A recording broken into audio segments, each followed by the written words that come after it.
Okay, I want to tell you a story as you're turning to Deuteronomy chapter 1, if you're not there already, about a lady by the name of Rochelle. Rochelle grew up a preacher's kid. And if any of you guys are preacher's kids, Lord help you all, okay? And unfortunately, Rochelle grew up your typical kind of preacher's kid. Now, her father, when she was little, she was amazed with her father. Here's a picture of them around Christmas time. And she talks about how she remembers even as a young girl, her father wasn't your typical preacher who just got up and taught lessons and said, live morally. He was the kind of preacher who read what God told him to do, and then he went and did it. And so Rochelle said it was oftentimes she would come home from school and walk in the door for dinner time, and there would be two homeless people sitting at the dinner table. She said it was common for her to come home from different events, and she would walk in, and there would be a drunk person in her living room that her father had met and invited back to the house to sober up and to try to minister to that man. And she was so inspired by her father. She says, he was my hero. I loved being with my father. But unfortunately, as most ministers' kids end up seeing lots of times, she also saw the bad side of a minister doing his best to follow Christ, and how the church that he worked for really didn't care for that attitude. They had several times gotten onto her father saying, stop bringing drunks to church. Stop bringing those people who don't fit in with us, those homeless people, stop bringing them into our building. And this caused bitterness inside Rochelle, which it should have.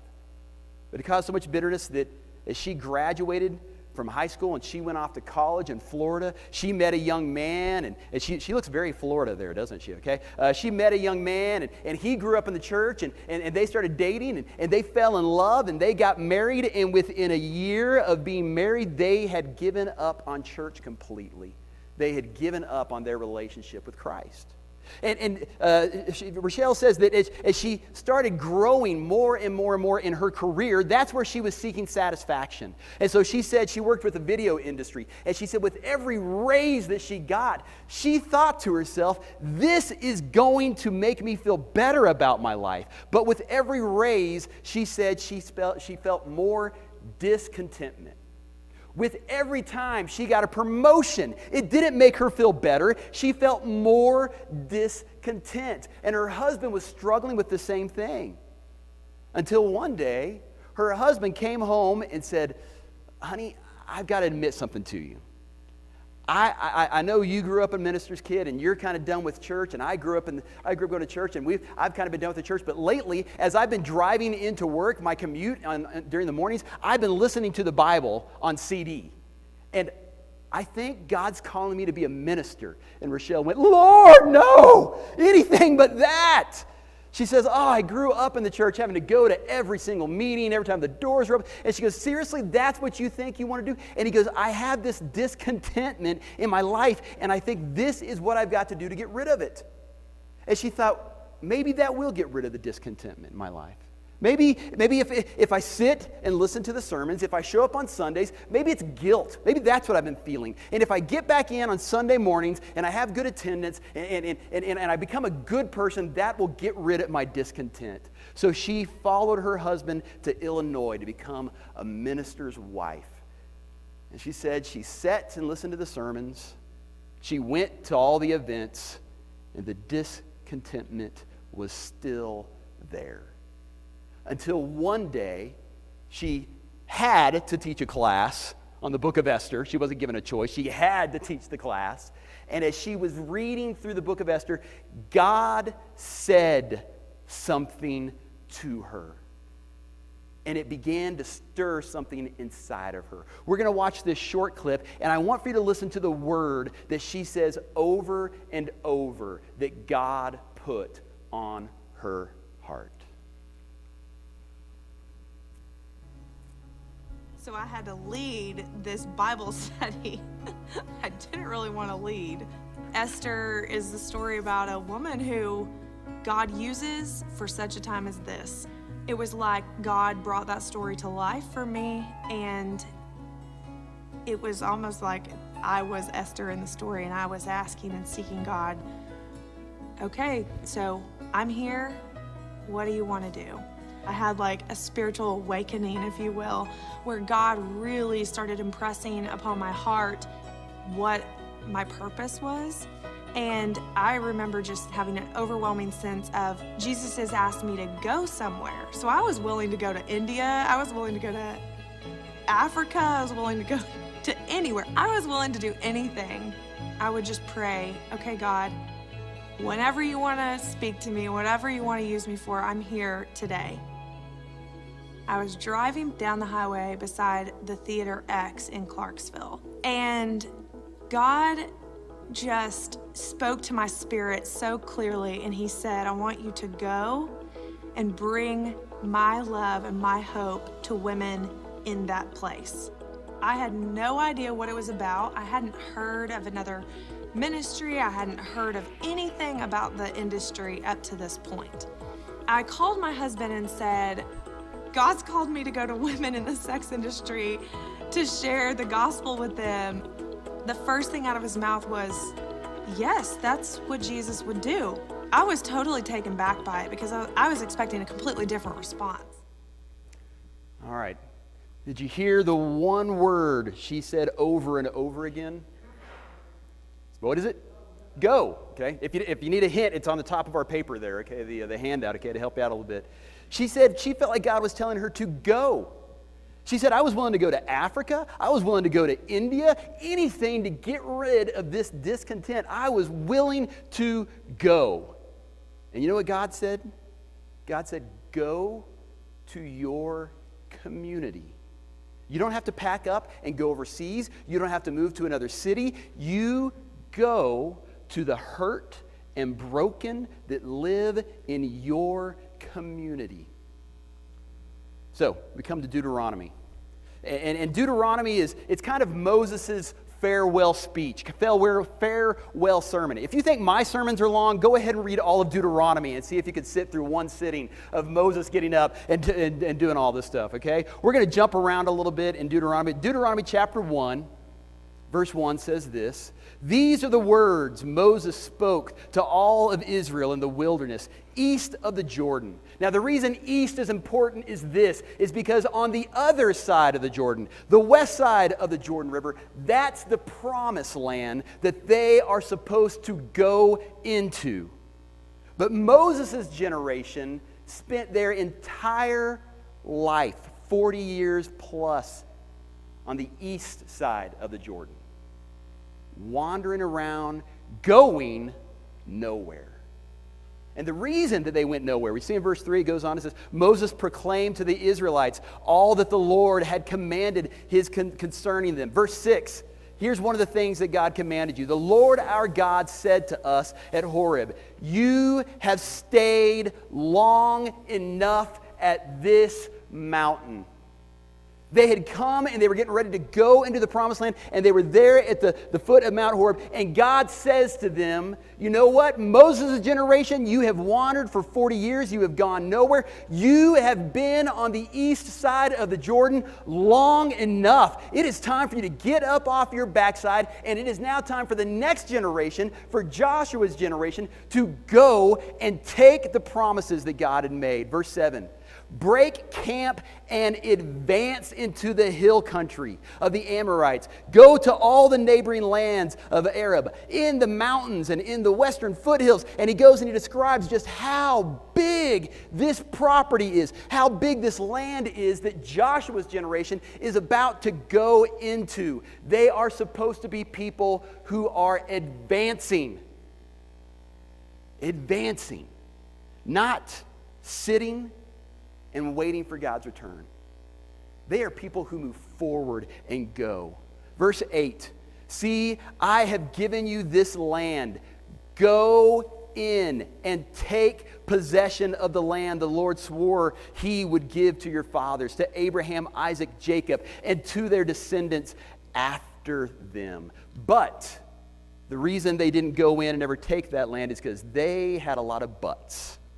This idea of what's your butt, we've come back to this thing 3 or 4 times this year. Is that REI, my favorite place to shop, hint, hint, hint, Christmas is coming up, gift cards. REI, my favorite place to shop, has this past year had this great slogan that said, what's your butt? one T. It's not inappropriate, okay? Get your minds out of the gutters, all right? It's the idea of what's your excuse for not going on an adventure? What's your excuse for staying home and sitting in front of the TV? And so that if you go into REI, they have all these signs that say, but it's too cold, and they have all their fleece jackets. Okay, but I've never done this before. Well, you can sign up for lessons to do it. Wherever you go in REI, you see an excuse and then you see an answer to go out and do that thing anyways. Well, let me tell you what, Israel had lots of excuses during Moses' generation.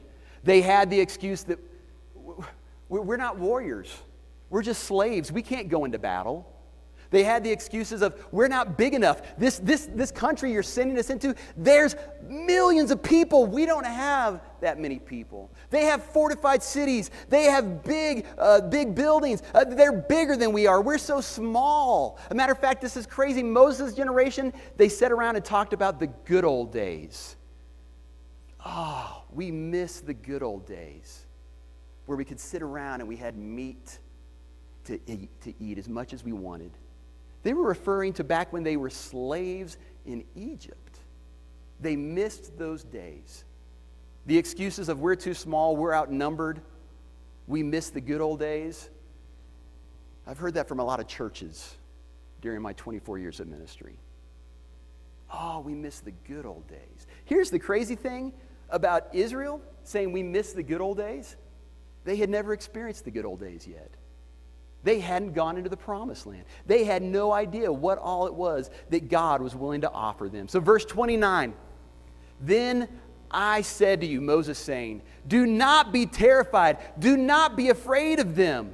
The Lord your God who is going before you will fight for you as he did in Egypt. I love this picture that God is telling them as they get ready to go. He's not saying like a general who stays back behind the lines where it's safe and he tells all the pawns and all the army, hey, you guys go, and I'm going to stay back here. God doesn't say, go. You know what God does for you? God does this for you. He gets in front of you and he walks into the battle and he goes, come with me. I'm going before you. In fact, you don't have to fight. I'll fight for you. Isn't that amazing? Moses' generation made 40 years of excuses. Joshua's generation wasn't going to do the same thing. They were ready to advance. They were ready to claim what God had promised them. They were willing to go. We see Rochelle, though, she heard God say, go.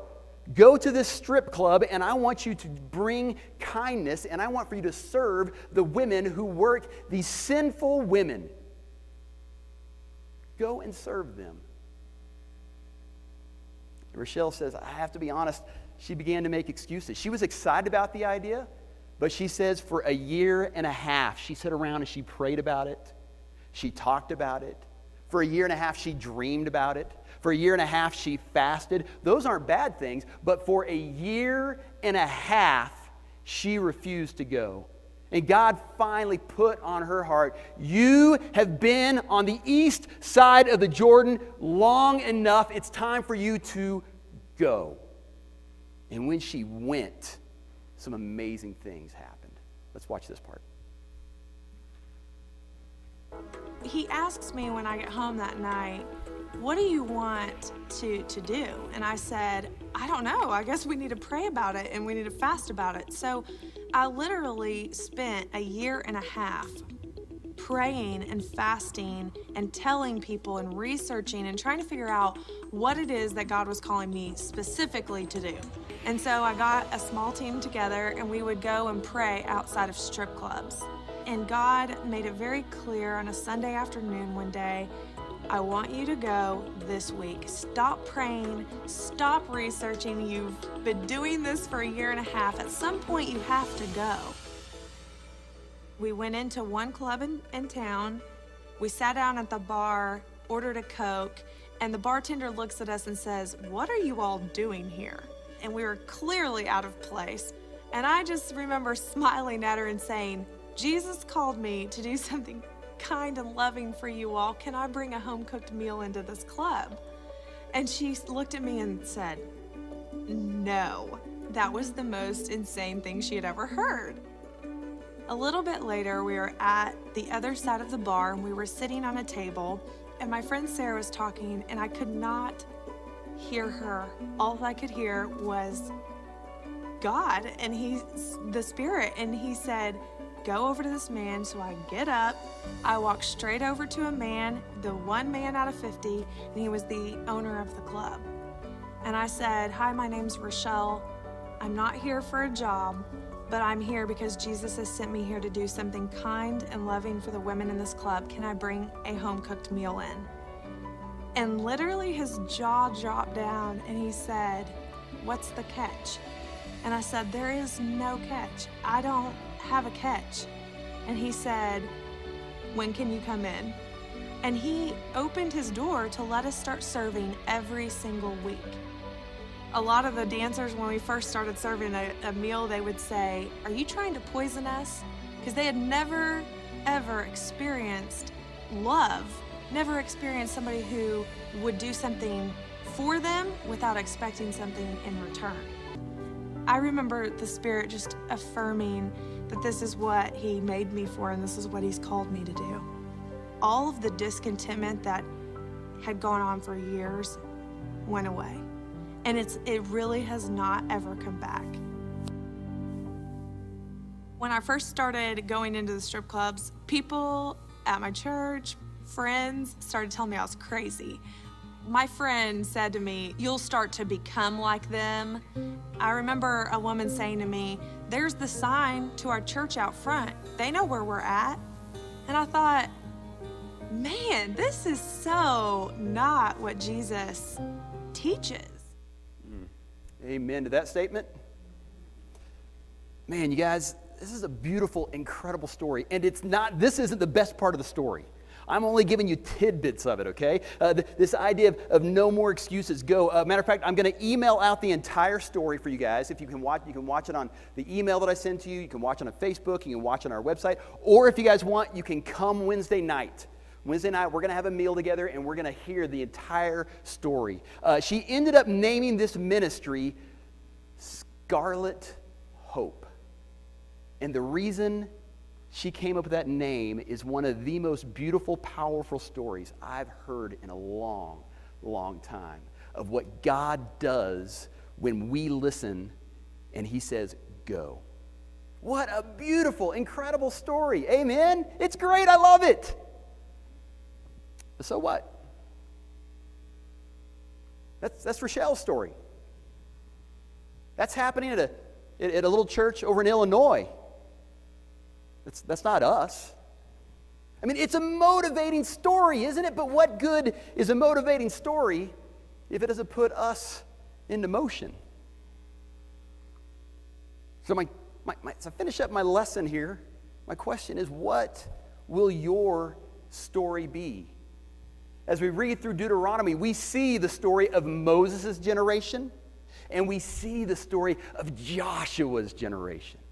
And so in Deuteronomy 32, Moses says, in spite of all the things that God did to fight for you, in spite of all the things that God did to prove to you that He goes before you, in spite of how God called you to go in and take the territory, in spite of this, you did not trust the Lord your God, who went ahead of you on your journey, in the fire by night and the cloud by day, to search out places for you to camp and to show you the way that you should go.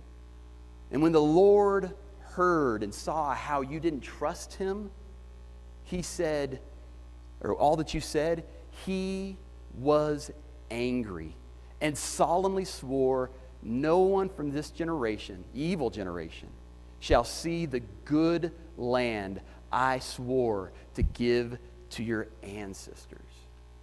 And so this morning, the question we have to wrestle with is this, is what will be your story? Which generation will you side with? Moses's or Joshua's?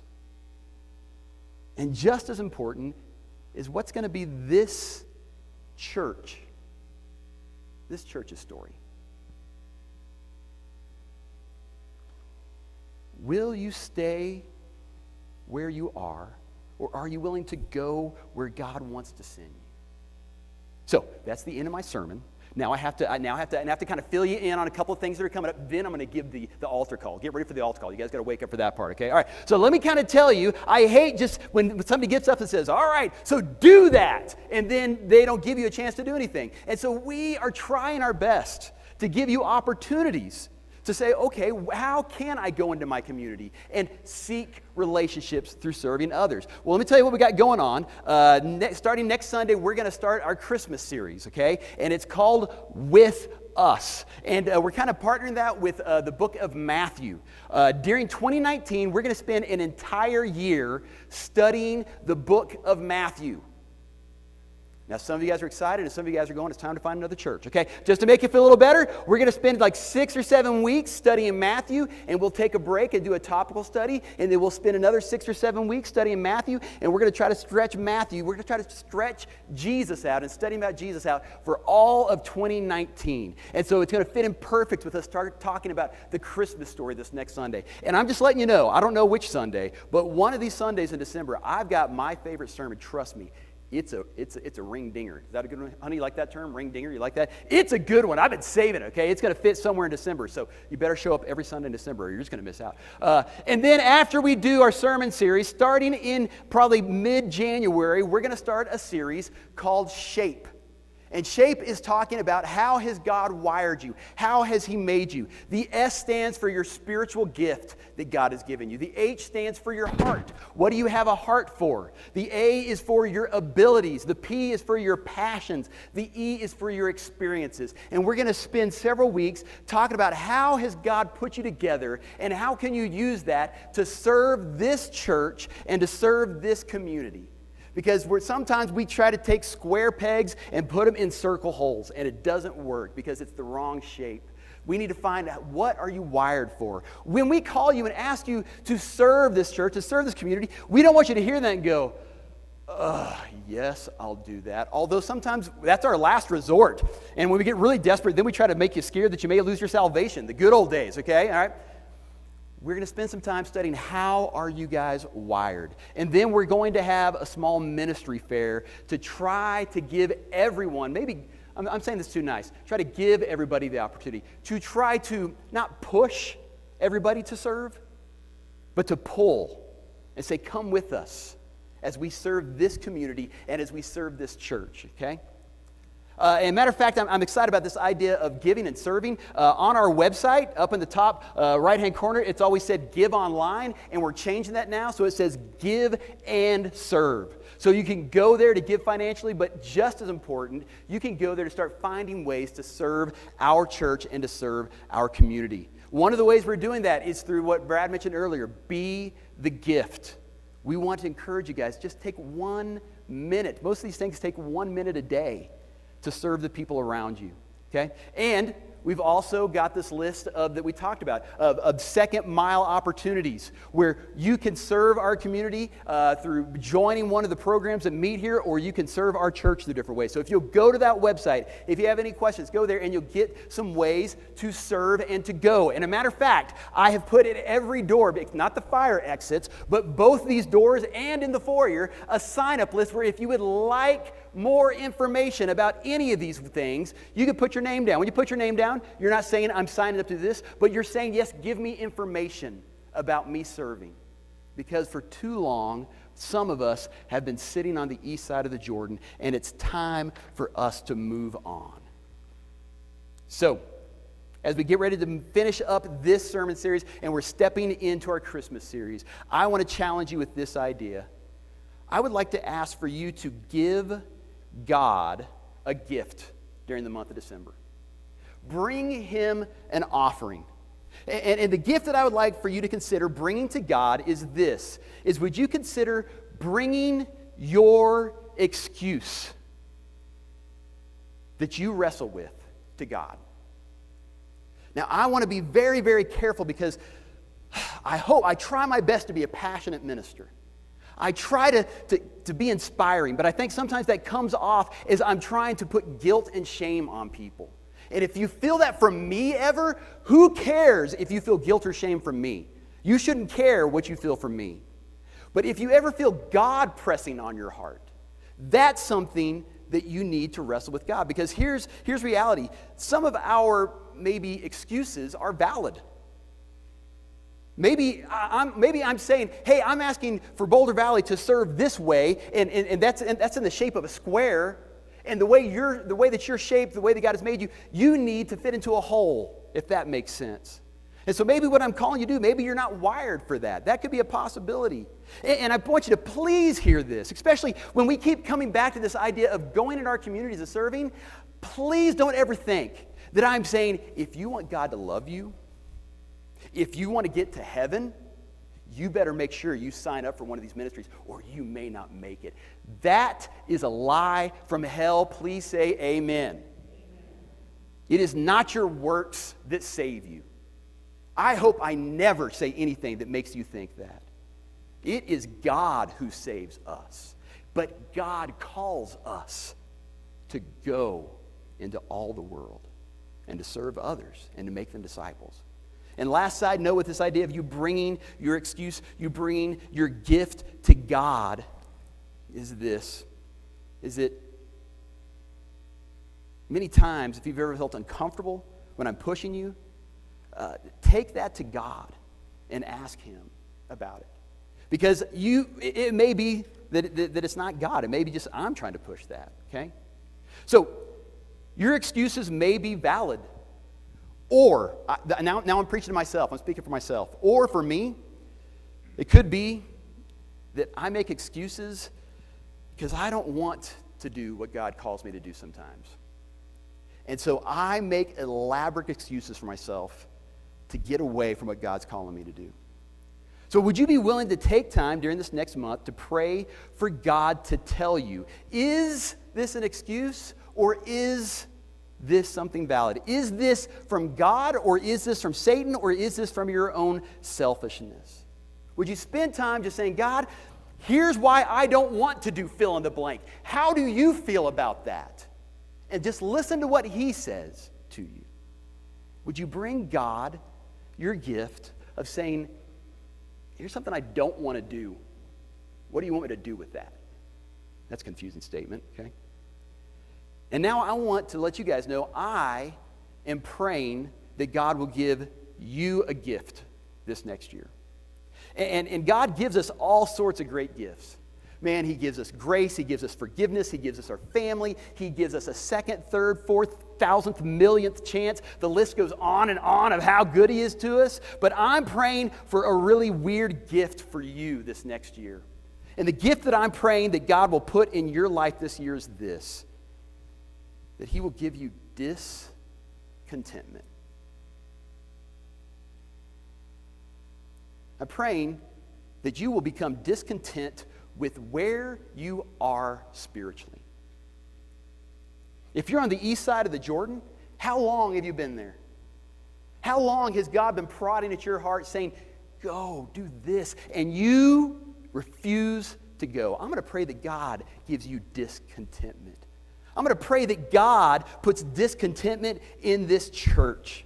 I'm going to pray that God gives us a discontentment with how we don't do enough to walk through life together. I'm going to pray that He gives us discontentment on how we need to do a better job of offering our hearts up. I'm going to pray that He gives us a discontentment on how we need to grow on going out into our communities, and that He will send us to go. I'm praying that you will start saying, we need more. We want more of what God has to offer us in our call for us to go. Let me ask you a question. Have you ever felt discontent just sitting where you're sitting right now? Have you ever had a Sunday where you sit there and you went, okay, preacher boy, give me another 20, 30 minutes, and hopefully you'll say something that goes, oh, that was inspiring. Maybe you'll show us a video. Maybe you'll tell us a story. Maybe you might even step on our toes a little bit. But have you ever sat there and listened to me talk and say, there's got to be more than me just sitting here and listening to another 30-minute sermon? If you haven't felt that way, I'm praying you feel that way. I'm praying that you sit there and you go, Rob, how about less preaching and more going? Because we need desperately for God to stir inside of us a discontent for staying on the east side of the Jordan, where we're comfortable and where it fits into our to-do list, and where we take Christianity and we attach it to what we want in life. And it's hard, and it's uncomfortable, and it's great, and it's exciting, and it's fulfilling when you say to God, where do you want me to go? And I am hoping and desperately praying that you become extremely discontent this year. Let's pray.